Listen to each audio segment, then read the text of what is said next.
ചുരിദാറിൻ്റെ അല്ലെങ്കിൽ കുർത്തിയുടെ ഒക്കെ സൈഡത്തെ സ്ലിറ്റില്ലേ, ഇത് കറക്റ്റ് സ്ക്വയർ പോലെ തയ്ക്കാൻ പറ്റുന്നില്ല എന്ന് കുറച്ച് പേര് എനിക്ക് മെസ്സേജ് അയച്ചിട്ടുണ്ടായിരുന്നേ. നമ്മൾ പറയുന്നത് നമ്മളത് ഇട്ട് കഴിയുമ്പോഴത്തേനും ഇങ്ങനെ വി പോലെ സൈഡത്തെ ഒരു ആംഗിൾ വരുമല്ലോ, അതല്ല. അതെന്ന് പറയുന്നത് നമ്മൾ മെഷർമെൻ്റ് എടുക്കുന്നത് കൊണ്ടുള്ള പ്രശ്നവും അത് നമ്മൾ മാർക്ക് ചെയ്യുന്നതിനകത്ത് വരുന്ന പ്രശ്നം കൊണ്ടാണ് കേട്ടോ അങ്ങനെ വി പോലെ ഇട്ട് കഴിയുമ്പോൾ വരുന്നത്. അപ്പോൾ സ്ലിറ്റ് തയ്ക്കുമ്പോഴാണ് ഈ സ്ക്വയർ ഷേപ്പ് നിങ്ങൾക്ക് കിട്ടുന്നില്ല എന്ന് പറയുന്നെങ്കിൽ നമുക്ക് ചെയ്യാൻ പറ്റുന്ന ഒരു ചെറിയ കാര്യമുണ്ട്. അപ്പോൾ അതിന് വേണ്ടിയിട്ട് നമ്മൾ ആദ്യം തന്നെ സൈഡ് അടിച്ചെടുക്കുക. ഒരു സ്ലീവ് തൊട്ട് നമ്മൾ സ്ലിറ്റ് എവിടെയാണോ അവസാനിക്കുന്നിടം അവിടം വരേക്കും തയ്ച്ചെടുക്കുക. അപ്പോൾ ഇങ്ങനെ തയ്ക്കുന്ന സമയത്ത് നമുക്ക് ശ്രദ്ധിക്കാൻ പറ്റുന്ന 1-2 കാര്യം, സ്ലിറ്റ് സംബന്ധമല്ല അല്ലാത്ത കാര്യം ഞാൻ പറയാം. ആം ഹോളിൻ്റെ അവിടെ നമ്മളൊരു പ്ലസ് സിമ്പിൾ പോലെ വരണമെന്ന് പറയാറില്ലേ. അപ്പം നമ്മുടെ കട്ടിങ് കറക്റ്റ് ആണെന്നുണ്ടെങ്കിൽ നമ്മൾ തയ്ക്കുന്ന സമയത്ത് എത്രയാണോ നമ്മുടെ തയ്യൽ തുമ്പ് നമ്മൾ കൊടുത്തിരിക്കുന്നത് അത് അങ്ങോട്ടും ഇങ്ങോട്ടും ഒക്കെ മാച്ച് ചെയ്ത് കറക്റ്റാക്കി വെച്ചതിന് ശേഷം മാത്രം തയ്ക്കുക.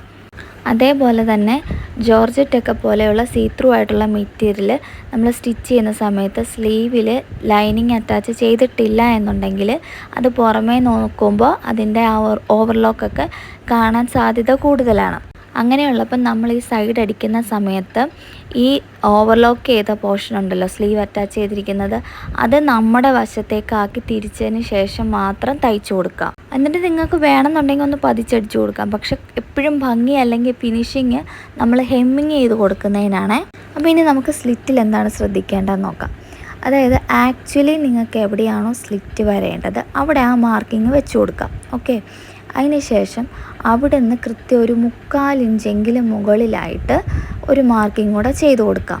എന്നിട്ട് അതിനെ ഒരു സ്ക്വയർ പോലെ, അതായത് താഴത്തെ അതേ വീതി ആ സ്പേസിലും വരുന്ന പോലെ ഒന്ന് മാർക്ക് ചെയ്ത് കൊടുക്കാം. അപ്പോൾ എന്ത് പറ്റുമെന്ന് വെച്ചാൽ നമ്മൾ മുൻകൂട്ടി വരച്ചിരിക്കുന്ന ഒരു ഷേപ്പ് ഉണ്ടല്ലോ, അതായത് വേസ്റ്റിൽ നിന്ന് ഹിപ്പിലേക്ക് ഇങ്ങനെ ഒരു ഷേപ്പിലായിരിക്കുമല്ലോ വന്ന് നിൽക്കുന്നുണ്ടാവുക. അപ്പോൾ ആ പോയിൻറ്റിങ് അവിടെ കൊണ്ട് അവസാനിക്കും. അത് നിങ്ങൾക്ക് തയ്ക്കുന്ന കാണുമ്പോഴത്തേനും കുറച്ചുകൂടെ ക്ലിയർ ആവും കേട്ടോ. അതായത് ബേസിക്കലി താഴെ പോയിൻ്റ് ചെയ്ത് വരേണ്ട ആ പോർഷൻ നമ്മൾ സ്വല്പം മുകളിലേക്കാക്കി കൊടുക്കുന്നു എന്നുള്ളത് മാത്രമേ ഉള്ളൂ. ഇനി നമ്മൾ ആ ഷേപ്പിൻ്റെ അവിടെ നിന്ന് ആദ്യം തയ്ച്ച് വന്ന് നിർത്തേണ്ടതെന്ന് പറഞ്ഞാൽ, ഇപ്പോൾ നമ്മൾ എക്സ്ട്രാ മുകളിലേക്കാക്കി മാർക്ക് ചെയ്ത് കൊടുത്തില്ലേ, അങ്ങോട്ടേക്ക് വേണം നമ്മൾ തയ്ച്ച് കൊണ്ടുവന്ന് നിർത്താൻ വേണ്ടിയിട്ട്. നിർത്തുക എന്ന് ഞാൻ ഉദ്ദേശിച്ചത് ലോക്കിട്ട് അവസാനിപ്പിക്കുന്നതല്ല കേട്ടോ. ആ ഷാർപ്പ് എഡ്ജിനെ നമ്മൾ അവിടെ കൊണ്ട് അവസാനിപ്പിച്ചിട്ട് താഴേക്ക് സ്ട്രെയിറ്റ് ആയിട്ട് സ്റ്റിച്ച് ചെയ്ത് കൊടുക്കാം. എന്നിട്ട് കൃത്യം സ്ലിറ്റ് എവിടെയാണോ വരേണ്ടത് അവിടെ നമ്മൾ ലോക്ക് ചെയ്ത് അവസാനിപ്പിക്കുക. ചുരുക്കി പറഞ്ഞാൽ ആ ഒരു 3/4 ഇഞ്ച് സ്പേസിൽ സ്ട്രെയിറ്റ് ലൈനായിട്ടായിരിക്കും വരേണ്ടത്. നമ്മൾ മുന്നേ ചെയ്യുമ്പോൾ എന്താ സംഭവിക്കുക, ഒരു കേർവ് പോലെ വന്ന് ഒരു കുനിപ്പിലായിരിക്കുമല്ലോ വന്ന് നിൽക്കുന്നുണ്ടാവുക. ശരിക്കും പറയണമെങ്കിൽ സ്ലിറ്റൊക്കെ നമുക്ക് അത്യാവശ്യം പ്രാക്ടീസ് ചെയ്ത് തന്നെ വേണം റെഡിയാക്കാൻ വേണ്ടിയിട്ട്. നിങ്ങളതൊരു റഫായിട്ട് ക്ലോത്തിൽ പ്രാക്ടീസ് ചെയ്യുകയാണെങ്കിൽ അതായിരിക്കും ഏറ്റവും നല്ലത്. ഇനി നമുക്ക് സ്ലിറ്റിനെ മടക്കിയടിക്കാം കേട്ടോ. നിങ്ങൾ ചിലപ്പോൾ ആദ്യം 1/2 ഇഞ്ച് മടക്കി വീണ്ടും 1/2 ഇഞ്ച് മടക്കിയായിരിക്കും തയ്ക്കുന്നത്.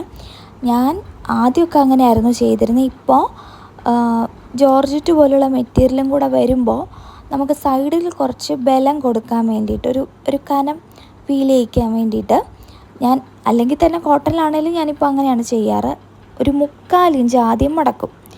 എന്നിട്ട് ആ ഫോൾഡ് വന്നെടുത്തു നിന്ന് ഒരു 1/4 ഇഞ്ച് ഉള്ളിലേക്ക് ഫോൾഡ് ചെയ്യും. അപ്പം നമുക്ക് കൃത്യം ആ 1 ഇഞ്ചിനെ നമുക്ക് ബാലൻസ് ചെയ്ത് ഓൾമോസ്റ്റ് ഒരു 1/4 ഇഞ്ച് റേഞ്ചിലേക്ക് കൊണ്ടുവരാൻ പറ്റും. ഇങ്ങനെ ചെയ്യുമ്പോൾ മെയിൻ ഗുണം എന്ന് പറഞ്ഞാൽ സ്ലിറ്റ് നല്ല സ്റ്റിഫായിട്ട് നിൽക്കും, നല്ല സ്ട്രെയിറ്റ് ആയിട്ട് കിടന്നോളും. പ്രത്യേകിച്ച് ഈ ജോർജറ്റൊക്കെ പോലത്തെ ഈ ഒഴുകി കിടക്കുന്ന തുണികളാണ് യൂസ് ചെയ്യുന്നതെന്നുണ്ടെങ്കിൽ നമുക്ക് ഇത് ഭയങ്കര ഹെൽപ്ഫുള്ളാണ്. അതേപോലെ തന്നെ തയ്ക്കുന്ന സമയത്ത് നമ്മൾ ഈ പ്രഷർ ഫുട്ടിൻ്റെ ബാക്കിൽ നിന്ന് ക്ലോത്തിനെ ഒന്ന് ഹോൾഡ് ചെയ്ത് പിടിക്കാൻ ശ്രമിക്കണം കേട്ടോ. ഞാൻ അതിനെക്കുറിച്ചൊരു വീഡിയോ ഓൾറെഡി ചെയ്തിട്ടുണ്ട്.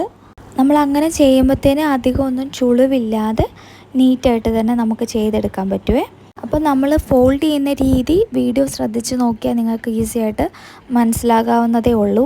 പിന്നെ മുന്നത്തെ നമ്മുടെ വീഡിയോയിൽ ഞാൻ പറഞ്ഞിട്ടുണ്ടായിരുന്നു, ഞാൻ ഫാബ്രിക് ഗ്ലൂ യൂസ് ചെയ്തിട്ടാണ് ലൈനിങ്ങും മെയിൻ ക്ലോത്തും തമ്മിൽ എപ്പോഴും അറ്റാച്ച് ചെയ്തെടുക്കാറ്, സ്റ്റിച്ച് കൊടുക്കാറില്ല എന്നുള്ളത്. ഒരു 95% അങ്ങനെ തന്നെയാണ് കേട്ടോ ചെയ്യാറ്. പിന്നെ ചില റെയർ കേസിൽ മാത്രമേ ഞാൻ ഈ പറയുന്ന പോലെ ഇപ്പോൾ A ലൈനൊക്കെയാണ് നമ്മൾ സ്റ്റിച്ച് ചെയ്യുന്നതെന്നുണ്ടെങ്കിൽ വേറെ നിവൃത്തിയില്ല. അത് അതുപോലെ തന്നെ കട്ട് ചെയ്ത് സ്റ്റിച്ച് ചെയ്യാന്നുള്ളതേ ഉള്ളൂ.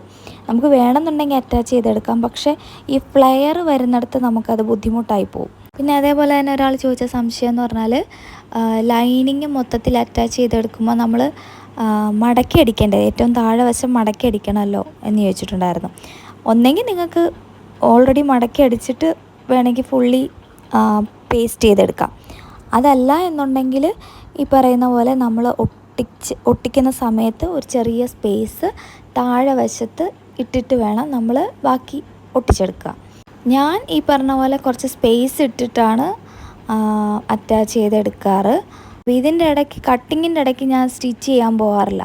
എല്ലാം ഒരുമിച്ച് കട്ട് ചെയ്തിട്ടാണ് ഞാൻ പിന്നെ സ്റ്റിച്ച് ചെയ്യാനായിട്ട് ഇരിക്കുക. ഓക്കെ, നമുക്കിനി വീണ്ടും സ്ലിറ്റിൻ്റെ കാര്യത്തിലേക്ക് വരാം. നമ്മൾ ഈ ഫോൾഡ് ചെയ്ത് ഒരുവിധം സെൻറ്ററിലേക്ക് എത്തിയിട്ടുണ്ടല്ലോ. ഈ ഒരു ടൈമിൽ കൃത്യമായിട്ട് തന്നെ ഈ പോർഷൻ നന്നായിട്ട് തന്നെ മടക്കിയെടുക്കാൻ ശ്രമിക്കണം കേട്ടോ. നിങ്ങൾക്ക് വേണമെന്നുണ്ടെങ്കിൽ സെക്യൂർ ചെയ്യാൻ വേണ്ടിയിട്ട് ഒരു പിന്ന് വെച്ച് കുത്തി വെക്കുകയൊക്കെ ചെയ്യാം.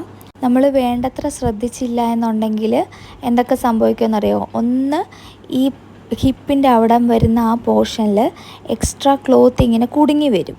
അതും അല്ലെങ്കിൽ ചെറുതായിട്ടൊരു ലൂസ് പോലെ വരും. അതായത് ആ ഹിപ്പിൻ്റെ ആ സ്ക്വയർ വരേണ്ടടുത്ത് നല്ല വശം നോക്കി കഴിയുമ്പോഴത്തേനും ചെറുതായിട്ടൊരു ലൂസ് പോലെ നമുക്ക് ഫീൽ ചെയ്യും. അതായത് ലൂസായിട്ട് ഇങ്ങനെ തുണി വന്ന് നിൽക്കുന്ന പോലെ തോന്നും.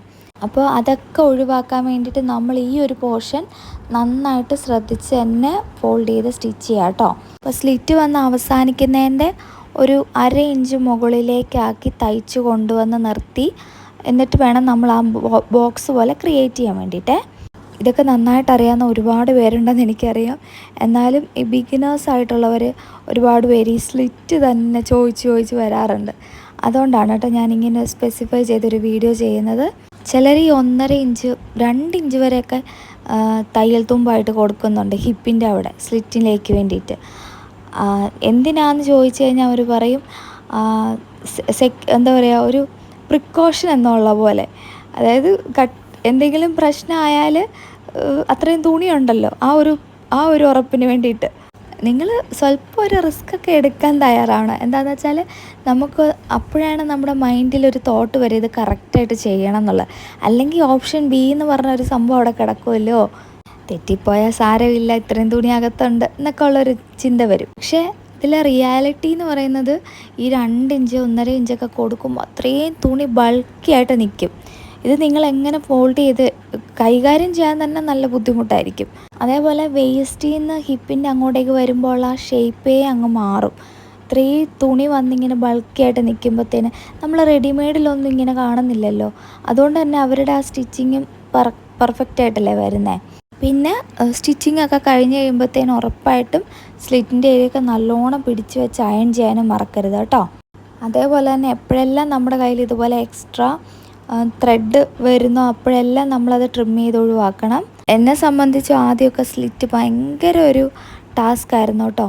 അതുകൊണ്ട് തന്നെ ഞാൻ സ്ലിറ്റ് പരമാവധി റെഡിയാക്കാൻ വേണ്ടി നോക്കും. എനിക്കും സ്ലിറ്റിൻ്റെ ഏരിയ നല്ല പെർഫെക്റ്റായിട്ട് വരണം എന്നാഗ്രഹമുള്ള ഒരാളാണ്. അപ്പോൾ സ്ലിറ്റ് നമുക്ക് ഈസി ആയിട്ട് ചെയ്തെടുക്കാനും അതിൽ ശ്രദ്ധിക്കേണ്ടതായ ചെറിയ ചെറിയ കാര്യങ്ങളൊക്കെ പറഞ്ഞിട്ട് ഓൾറെഡി ഞാനൊരു പ്ലേലിസ്റ്റ് വരെ ക്രിയേറ്റ് ചെയ്തിട്ടുണ്ട്. നിങ്ങൾക്ക് വേണമെങ്കിൽ അതുമൊക്കെ ഒന്ന് കണ്ട് നോക്കിയിട്ട് ഞാൻ ഈ പറഞ്ഞ പോലെ പ്രാക്ടീസ് ചെയ്ത് നോക്കാം. അങ്ങനെ നമ്മൾ 2 സൈഡും തയ്ച്ചെടുക്കുക. അപ്പോൾ ഇതേപോലെ നമുക്ക് നല്ല അടിപൊളിയായിട്ട് സ്ലിറ്റ് തയ്ച്ചെടുക്കാൻ പറ്റും കേട്ടോ. തേക്കാൻ വേണ്ടി മറക്കരുതേ. അപ്പോൾ നിങ്ങൾക്ക് ഈ വീഡിയോ യൂസ്ഫുള്ളായി കാണുമെന്നാണ് എൻ്റെ ഒരു പ്രതീക്ഷ. നിങ്ങൾക്ക് യൂസ്ഫുൾ ആയിട്ടുണ്ടെങ്കിൽ ഒന്ന് ലൈക്ക് ചെയ്ത് ചാനൽ സബ്സ്ക്രൈബ് ചെയ്ത് സപ്പോർട്ട് ചെയ്യുക. അടുത്തൊരു വീഡിയോ ആയിട്ട് വേഗം വരാം. അതുവരേക്കും ടാറ്റാ.